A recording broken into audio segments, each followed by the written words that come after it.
I stood on the deck of SS Rajula.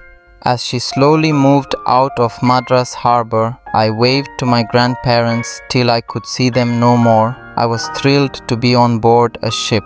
It was a new experience for me. "Are you travelling alone?" asked the person standing next to me.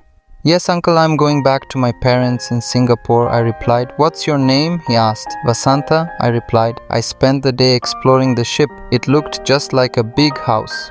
There were furnished rooms, a swimming pool, a room for indoor games, and a library. Yet there was plenty of room to move around.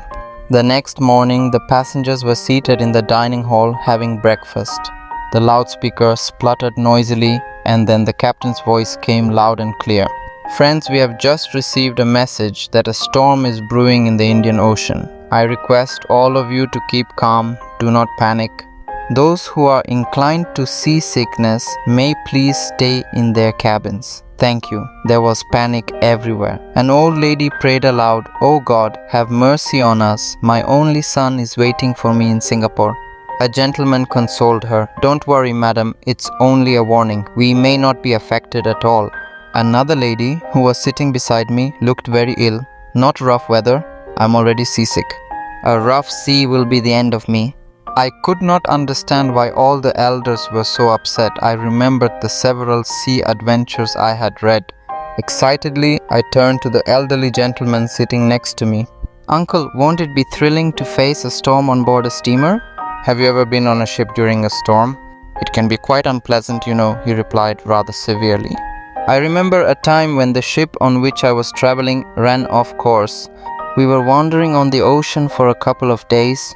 I remembered my class teacher, an English woman, telling us in class one day when I crossed the English Channel on my way to Singapore, there was a big storm near Gibraltar. The ship rocked to and from. Everything in the cabins rolled up and down.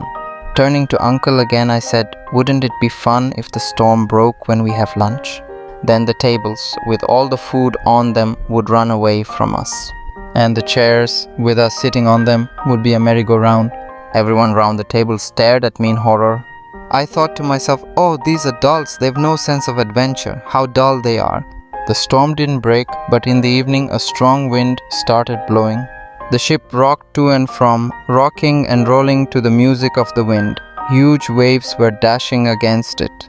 Even though the deck was slippery, I was running around. That's when I noticed Uncle leaning over the railings. "Good morning, Uncle. Isn't it lovely?" I asked him, but he wasn't well at all. He was retching over the rails and looked rather blue about the mouth. I felt sorry for him. "Can I be of any help? Shall I call the doctor?" I asked him. He couldn't reply, but only held up his hand.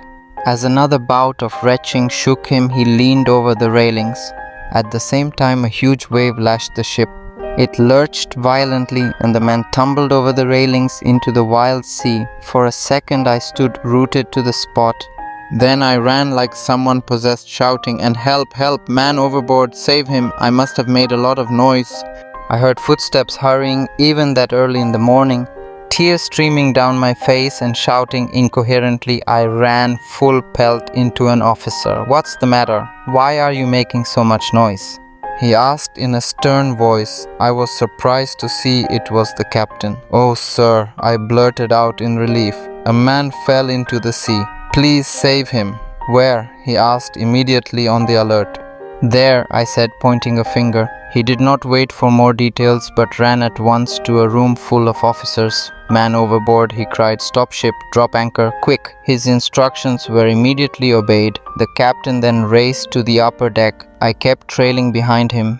"Lower the lifeboats and crew into the sea towards the helm," he said. "There is a man overboard." Here again the man quickly obeyed him. People started crowding the deck. "What's happening?" somebody asked me. Word soon went round. Everyone was tense.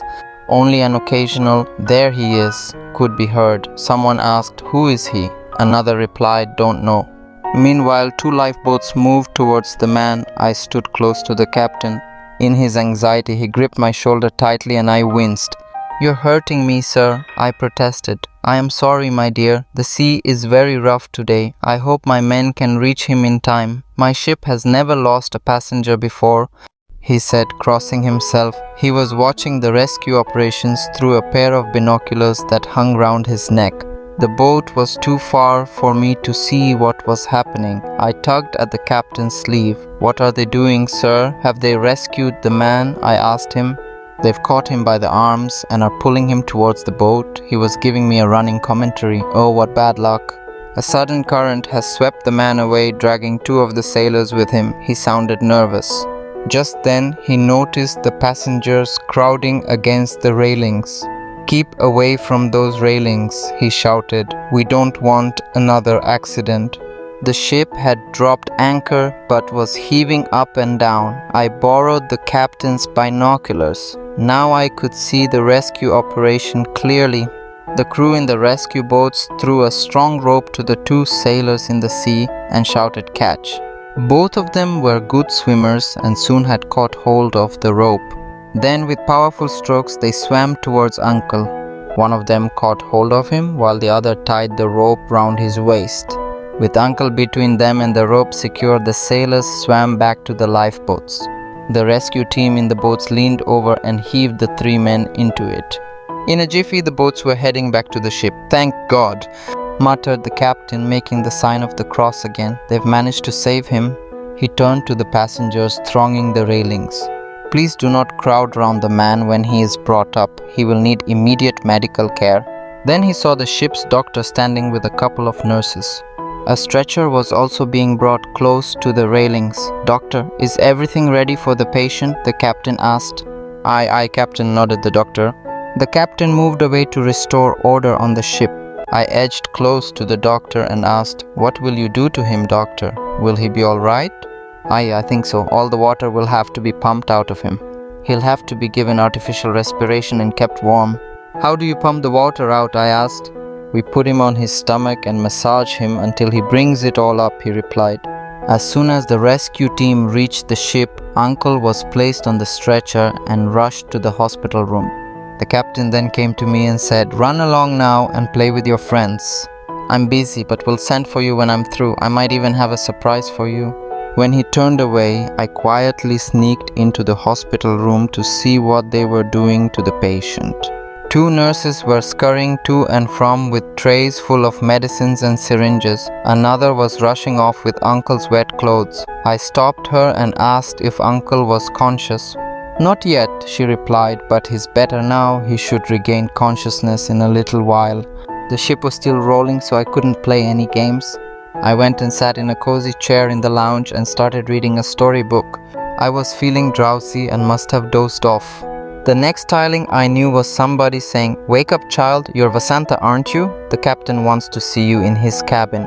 I looked up to see a sailor standing before me.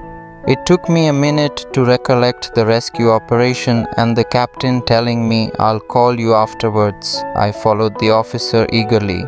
He left me outside the captain's door saying, "And go right inside." I knocked and entered. The captain was standing in the middle of the room. When he saw me, he came forward and literally swept me off my feet. He was still smiling when he put me down. "You will have plenty to tell your friends, eh? Now close your eyes." I did so. Seconds later, I heard him say, "See what I've got for you." On opening my eyes, I saw a big brown box. On it was written, "With the best compliments of Captain Lindsay." I took the box and eagerly opened it. "Oh, what a lovely ship," I exclaimed. "Does this really belong to me? Can I keep it?" Lying snugly on a velvet backing was a most beautiful model of the ship. On it was inscribed BISN Comni SS Rajula. I placed the box carefully on the table. Then I threw my hands round the captain and hugged and kissed him. He patted my cheek and smiled as he saw me lift the box and walk happily out of his room. I proudly showed my present to everyone I met. "See what the captain has given me. Isn't it lovely?" "Yes, indeed," was the unanimous verdict. I was the happiest person on board that day.